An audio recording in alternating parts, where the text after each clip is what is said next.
मी तर तुम्हाला सांगितलंच आहे, आम्ही गावाकडे गेलो होतो पंचमीला, त्याच्यामुळं पंचमी दिवशी उठून पहिल्यांदा आम्ही महादेवाच्या मंदिरात गेलो. हे बघा प्रत्येकांचे अभिषेक वगैरे चालू आहेत. आम्ही बनेश्वराच्या मंदिरामध्ये जाऊन पाया वगैरे पडलो. बनेश्वराचं मंदिर म्हणजे कळस बसवला आहे 2-4 वर्षाखाली.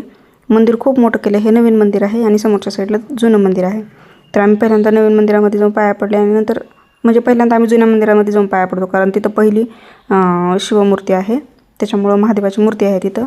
पहिली स्थापना तिथं असल्यामुळे आम्ही पहिल्यांदा तिथं दर्शन घेतो आणि नंतर इथं नवीन मंदिरामध्ये येतो.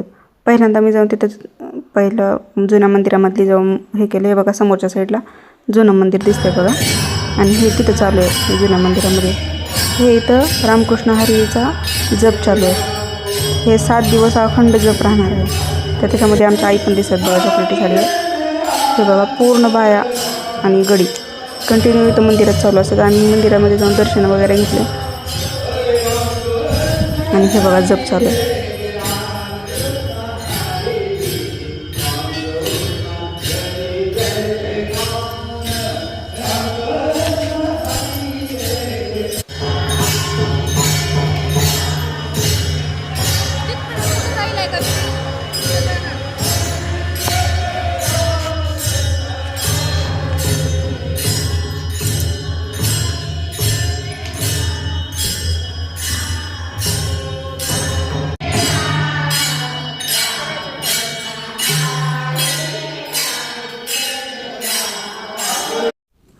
तिथे प्रांजलने फोटो वगैरे काढले. नंतर आम्ही घरी आल्याच्या नंतर चुलीवर स्वयंपाक केला सगळा. म्हणजे गॅस आहे परंतु चुलीवरचा स्वयंपाक छान लागतो, त्याच्यामुळे आम्ही सगळा स्वयंपाक चुलीवर करून घेतला.